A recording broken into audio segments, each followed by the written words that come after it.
Welcome back to the 70th episode of the Daily Flip podcast. I'm your host, Alex, and today we're going to be flipping through some of the top stories, including Bernie Sanders calling out the DNC to ban the Super PAC money during the primaries, a article talking about how there's really no fair solutions to this government spending problem that we're currently dealing with, and the House majority is now trying to cut funds to a certain part of the UN, and we'll see if it actually pans out. And of course, we'll end today with our Daily Delight, a story meant to leave you feeling positive and ready to take on the day. Now, that's enough rambling from me. Let's jump into our daily debate. For those of you who have listened before, well, first off, for returning, thank you. But you probably heard me speak about getting big money out of politics. And once again, we have another example of how they make sure that their interests are accounted for with these PACs and super PACs.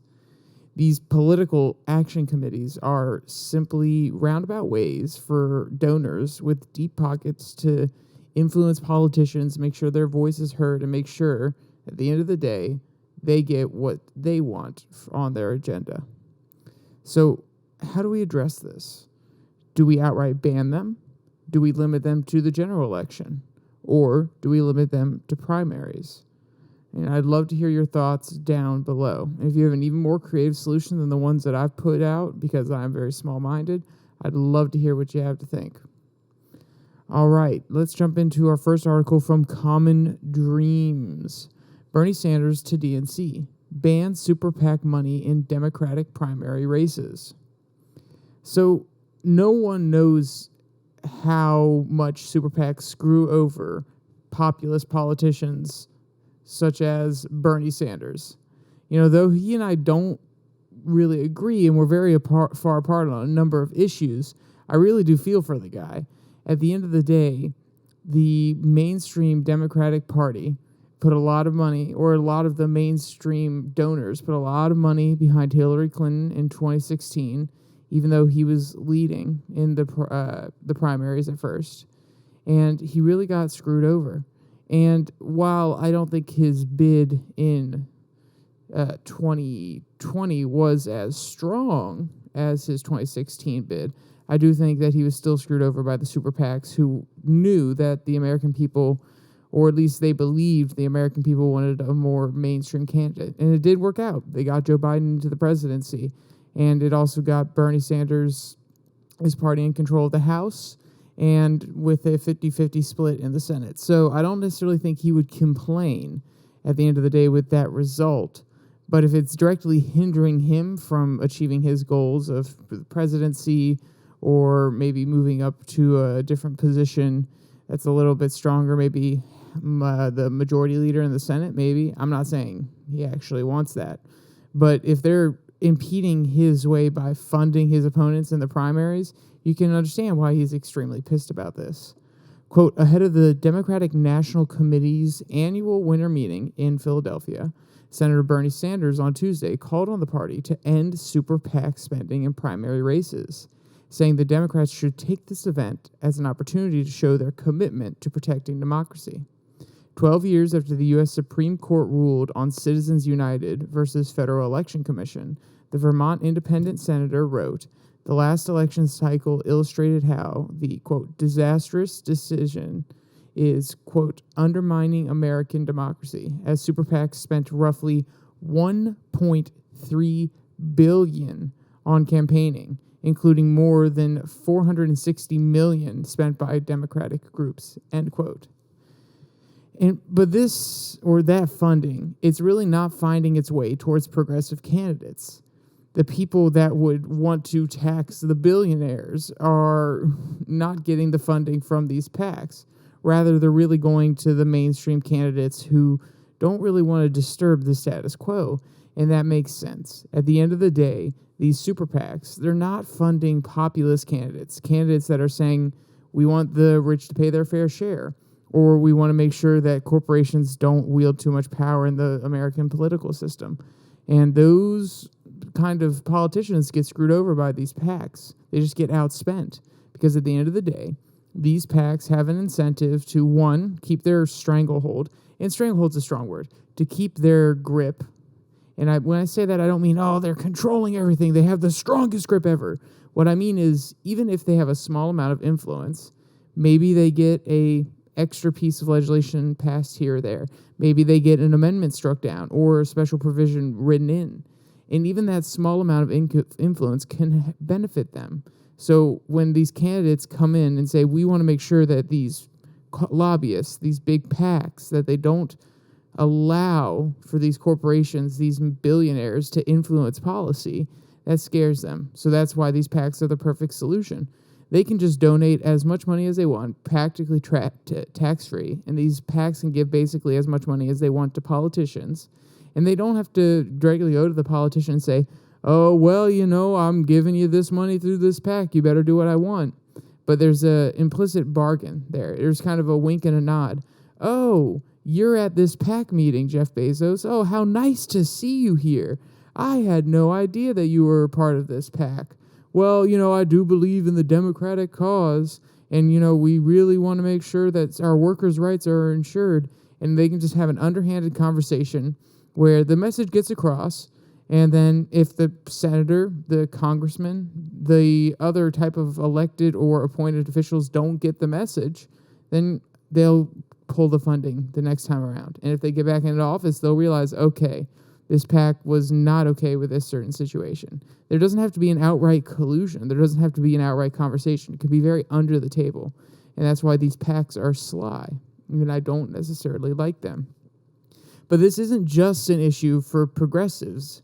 There are also PACs that have spent millions against more populist Republicans as well. And it makes sense. Why would you want someone who is speaking for the people to come in and ruin the system that you and your elite friends have spent so much time, and especially money, developing and creating?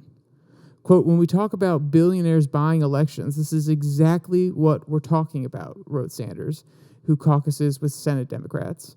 In 2010, Citizens United ruling allowed corporations and special interest groups to create Super PACs, which can accept unlimited donations and spend unlimited money on campaigns. The ruling has been condemned for years by Democratic lawmakers, including Rep. Adam Schiff, who earlier this month introduced legislation to overturn Citizens United. The party could make clear that its opposition to the corporate takeover of campaigning by banning Super PAC spending in its primaries, said Sanders, noting that the issue was not permitted to come up for a vote at last year's DNC meeting when he proposed it there, end quote. And I do think there's something to be said, and I know I've come down hard on Super PACs. There is something to be said about businesses, especially, having a interest in how the country that they operate within is run. But giving them an all-out spending spree, essentially, to donate as much money as they want or as much money as they're able to these PACs is outrageous. Maybe if there's a cap, just like there's a cap for individuals, maybe you have a cap for the company. If there are 500 employees, then you say for each employee, you're able to donate $1,000 or $2,000 to whatever candidate you want to win. So then at least it's representative of how many people are working for that company. Or maybe you do market share. If you have a certain percentage of the market share, then you get a certain amount of money that you can give, or a certain amount of profits can go to it. There's probably a fair way to divide it up so that the larger companies do get a little bit more say in how things are being operated, at least not say in the way that they can tell politicians what to do, but where they can fund people who will pursue things that they think will be for the benefit of them. And I think this is essential because, like I said, these businesses operate in this country and they employ lots of people.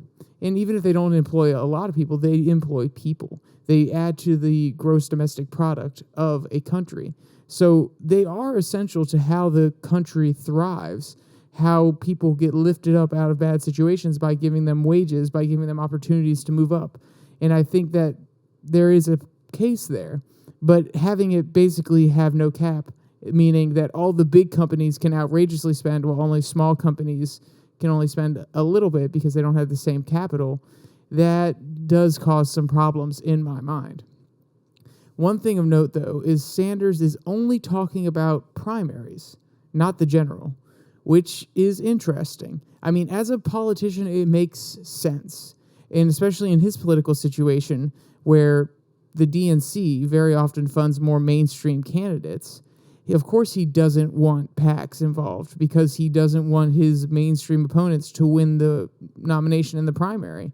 But he doesn't want the PAC money to go away when he gets to the national stage, because if he's the candidate for the Democrats, he's a progressive, meaning he's going to have to fight a little bit harder because a lot of middle-of-the-road Americans don't like the term progressive. And even if they're okay with it, it doesn't mean they're okay with all of his policies. The younger generations most definitely are, but some older generations are not. So, of course, he would want that Super PAC money. He'd be like, oh, yeah, no, we can't have it in the primaries. But no, we can't. I can't even do a good Bernie. How do you even do a good Bernie? Hold on, give me 1 second. We have to tax the millionaires and the billionaires. Nope, that is god-awful. If you've made it this far into the podcast, normally I would try to go back and maybe not include that. I'm going to leave that in there because that is extremely cringy. But just imagine Bernie Sanders saying, no, we don't want the money in the primaries because it's going to stop me from winning the primaries. But I do want it in the general election because it will help me win the general election.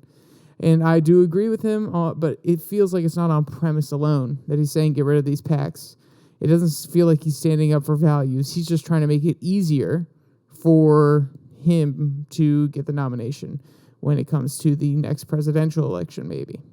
That's just my opinion. And I'm sorry for my very cringy Bernie Sanders rendition. Like I said, if you made it this far, obviously you either know me or you've been listening, or if you're brand new, I promise you I'm not normally this weird, but sometimes it happens. It just is how it is.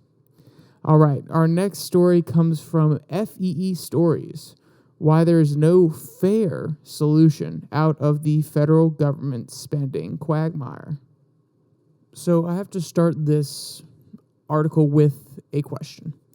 Is there a fair way to go about reforming Social Security, Medicare, and the tons and tons of other spending programs that are bound to fail in the not-so-far future? I mean, the author would argue, no, there's not a fair way to do it. And at first, I didn't have a good answer, but the author did convince me. And I think that at the end of the day, this is a serious conversation we need to have, and we need to be realistic about how we can come out the other side with the least amount of damage, but understanding that there probably will be damage. Quote, the mere possibility of that has emerged of those who fear that a change from the status quo might give them less, even though the huge financial holes involved cannot be sustained for long, meaning that the doing nothing for now guarantees a worse deal for many soon. So such opponents are gearing up to prevent any move towards improving fiscal responsibility and sustainability that might involve reducing anyone's benefits now or in the future by asserting that it would be unfair. Unfortunately, however, if we rule out all options that might be unfair, reduction of benefits for current or future beneficiaries, we must be unfair to others. The reason is that the federal government has promised trillions of dollars more in benefits than taxes to fund them through Social Security, and even more so for Medicare. And those overpromises leave no fair way out, end quote. So basically, I'll give a quick summary and then of the author's points, and we can dive into each one a little bit separately. So either we hurt people currently on benefits, or we hurt people who have bought into the system and will be receiving benefits in the future. Wait, hold on. I know.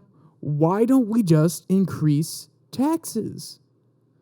Well, the author would actually say that's really not fair to the many taxpayers responsible for the screw-ups of the previous politicians who didn't fix these terrible systems in the first place. How is that fair that current taxpayers have to pay for the mistakes of previous lawmakers. It doesn't necessarily seem fair, and that's what the author would argue. And you may be asking, does the author think there's any solution that would work? I mean, he does flirt with the idea of privatization of the benefit programs, but points out that there are those that have paid into Social Security their whole lives who could be unfairly hurt by this practice. Quote, what about some sort of privatization that could potentially increase the rate of return earned on retirement savings relative to what Social Security offers, improving the system from this point in time forward? However, such a move cannot magically eliminate its current multi-trillion-dollar unfunded liabilities. And if future benefits are to be more closely based on private contributions than the current system, as privatization would require, treating those savers more fairly would unfairly take funds now used to subsidize the retirement of current workers, even though they have paid for a far less in taxes than they will receive in benefits under the current structure, end quote. So yeah, this guy is a real negative Nelson, is how I would put it. But his point is a little bit larger in nature. Someone is going to get screwed. Either way, the retiree, the taxpayer, the government, the politicians. He is saying that we cannot use the reasoning that something will be unfair to address this issue, or to, more accurately, not address this issue. Someone has to bite the bullet, and people need to realize that. And that's his larger point. At the end of the day, someone's going to get hurt. Someone is not going to get what they want out of this deal. And the author is saying, well, the politicians, they can't have that, essentially. Politicians cannot have this issue on the table and then screw over some of their potential voters and then go back home to their districts and say, oh, well, we fixed the Social Security system, but you're going to get taxed a little bit more. Or, oh, we fixed the Social Security system, but you're actually going to get less money than you paid in through taxes. So he's saying at the end of the day, there's no positive incentive to actually fix these programs in a meaningful way. There is a positive incentive to just spend more money, to just create another trust fund, to take out more debt and create a separate trust fund or add to the current one in order to shore up these benefits for future people. But then that screws it over the taxpayer at the end of the day, but it's more politically solvent. And when I say it screws over the taxpayer at the end of the day, if they're just printing money, they're just taking out more money in loans in order to fund these trust funds, that's going to hurt the average consumer, the average taxpayer, through inflation. So you may not be getting taxed more in order to pay for these programs directly through Social Security tax, income tax, anything of that nature. But at the end of the day, your U.S. dollar is worth less.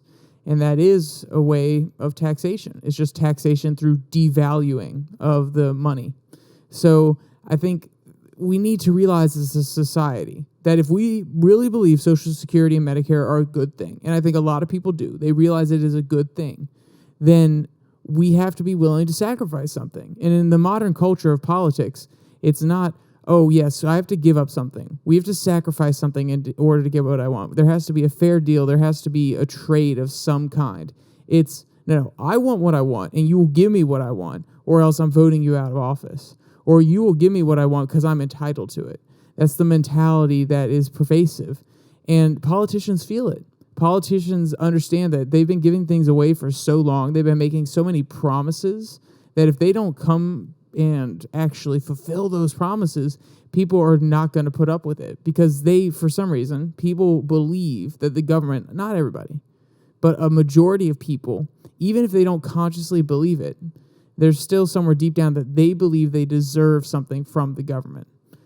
So at the end of the day, these politicians, they feel like they're forced into a place where it's, okay, nope, I'm going to get voted out, and I need to be here in order to help my constituents. I need to be here in order to represent the people of Arizona in Congress and make sure that their voice is heard. So I'm going to fold on this, and I'm going to make sure that my constituents get these benefits, even if it means we're going to have to print a whole bunch of money and make the US dollar a little bit weaker.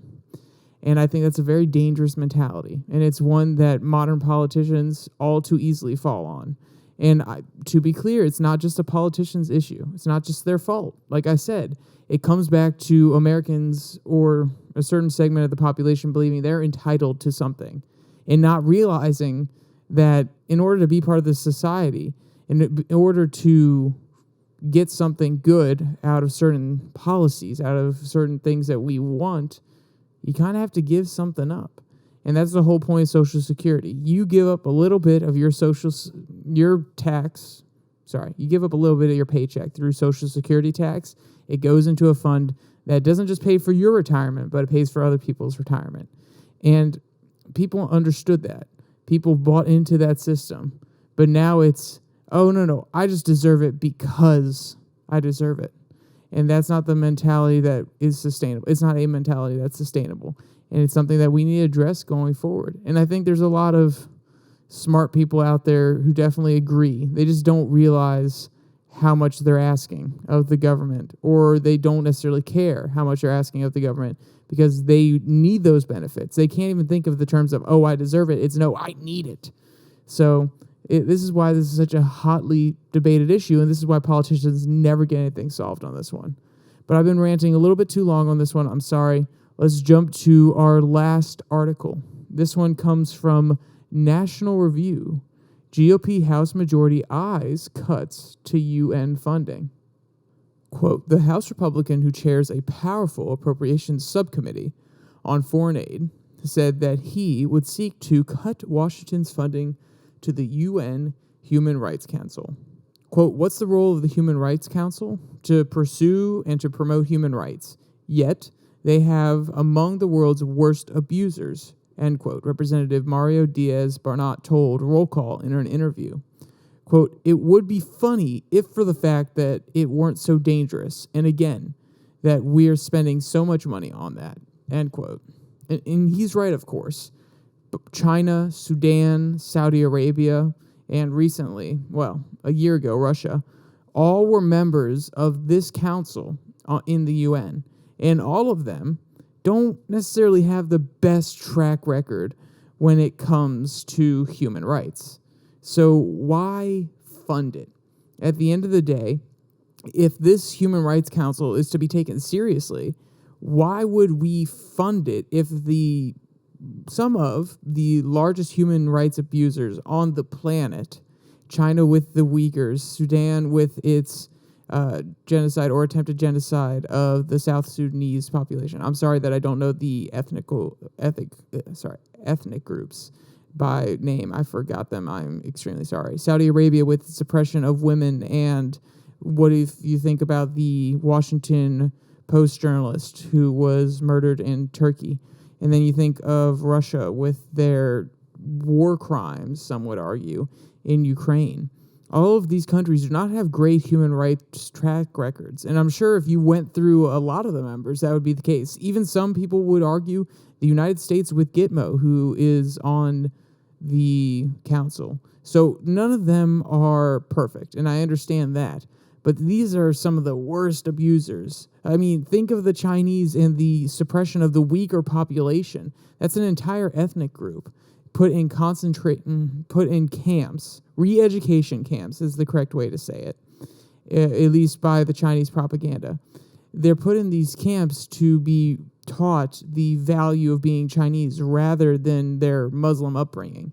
And that's extremely outrageous. So I totally understand where Diaz-Barnat is coming from when he says, no, why would we fund them? Why would we give money to a council that obviously isn't taking the issues seriously?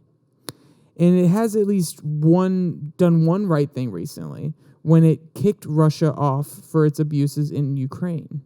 But its critics say it is simply a council focused on criticizing Israel's treatment of Palestine, while it says nothing about the Uyghurs in China. So during the Trump administration, funding was withdrawn from the council. But when Biden came back into office, he attempted to rebuild the burnt bridges. Quote, early in President Biden's term, However, the new administration reversed these policies and paid back assessment funds that Trump's team withheld. Offices such as the Special Repertoire for Unilateral Coercive Measures, which receives much of its funding from Russia and China and gets a nominal portion of its budget from the OHCHR.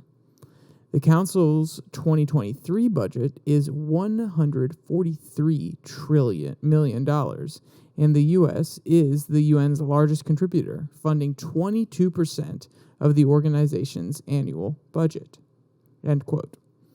And don't get me wrong, there is an argument to be made that not participating in these councils in the UN leaves room for China, Russia, Iran, etc., all these nations that are politically or geopolitically opposed to us, to grow their influence on the UN without Americans pushing back. And that was the big mistake that Russia made right before the Korean War. On the Security Council, rather than voting no, they just abstained from the vote. And all the other members, Britain, France, China, and the U.S. at the time, voted to support South Korea with UN forces. Even though the Soviets were opposed to it, they abstained from the vote. And then at the end of the day, since they did that, there was still a majority. There were still 4 yeses. So they sent in the UN forces into South Korea. And ever since then, the Soviet Union has never abstained from a vote, or I guess at this point it's Russia, has never abstained from a vote. They will just outright say no, because there is a lot of political influence there at the UN. Whether we like it or not, it is the reality of our situation. I don't love the idea of the UN. A whole bunch of the world bureaucrats imposing their rules on nations and slowly chipping away at their sovereignty. But it is the reality. It exists, and it can be influential, and we are a part of it. And there are a lot of nations that are a part of it. Almost every nation in the world is a part of it. So we need to keep some presence there. It's a realist view. Whether you think it's as important as sovereign nations, I don't necessarily think it is. But at the end of the day, it's been in place for, let's do the math here, 70 plus years. It has different procedures. It has different sanction tactics. It has different proposals. It has the international court. It has all these different systems in place that can be influential, even if they're not as influential as what a nation by itself could do. So to step away from it would be ignorant. It's not that it's necessarily, if you fund it, you think it's the most important thing ever, and you might just want to protest it. But at the end of the day, you have to realize the reality is there is political control. There is political power there. And if you step out and you step away, then you allow other countries who may not have the same agenda as us to worm their way in and maybe sway some votes from one side to the other and build relationships with other nations that we may want to keep allied with us. So I think the reality of the situation is we have to have a presence at the UN. Now, do I think that strategically pulling away a little bit of money from one council to another to send a message, maybe that makes sense, and then we keep a more broad presence in order to ensure that our voice is still heard at the UN? I think that's an interesting tactic. But the real thing is I really do highly doubt that Diaz-Balart will be able to get this through the Appropriations Committee. At the end of the day, I think that it's very noble, or at least what he's doing is interesting. He's trying to call attention to this issue, but he's just trying to create buzz. He's just trying to create name recognition for the next time that he goes for maybe the Senate, maybe he goes for a governorship in his home state, maybe he goes for the presidency one day. He's just trying to create buzz around his name and try to hype up certain people who may agree with him. So I wouldn't take this too seriously, but I wanted to have a discussion about it because I don't normally, or at least I haven't normally talked about the UN, and I think it is something that is important, and like I said, it's a reality of the world we live in. It's the reality of our state as a nation that it plays some role, and I think I want to talk about it, and I think it's important. So thanks for listening all the way till this point, and if you made it till this point, you might as well stay for the daily delight so we can brighten your day a little bit. This one comes from the animal rescue site. Giant dog watches over dozens of tiny ducklings. So dogs have been the guardians of everything, from humans to flocks of sheep, and it's in their genes at this point. And this story is another great example. Quote, Doug is a giant pooch with a heart of gold. Despite him being way more than triple the size of the ducklings, he's got nothing but love for them, and the ducklings feel so safe with him as well, end quote. I guess everyone needs a babysitter. This one just happens to be of a totally different species, and like they said, about 3 times the size. I would say more like 10 times the size of some of these ducklings, but that's just my opinion. Quote, having a dog around is like getting everything all in one furry package. For a large colony of 200 ducklings, they just got the most loyal and caring babysitter ever, end quote. And if you want to see any of the cute photos of Doug and the ducklings, or any of the cute videos, or if you want to read any of today's articles, there'll be a link in the description below. That like and subscribe button. Also down there into the description is the links to the podcast on Spotify, Podvine, Google Podcast, Pocket Cast. I'm trying to get it on a few different places, but that's where it's available for now. So if you want to listen there, download it on a car drive rather than having to play a YouTube video that takes a little bit more data, that's where you'll find it. And also down there is the Twitter handle @YourDailyFlip, where I post a direct link to the videos on Monday, Wednesday, and Friday. So you don't have to go searching through YouTube. It can just show up in your Twitter feed. But with all that said, there's only one more thing to say. Stay safe. Don't die.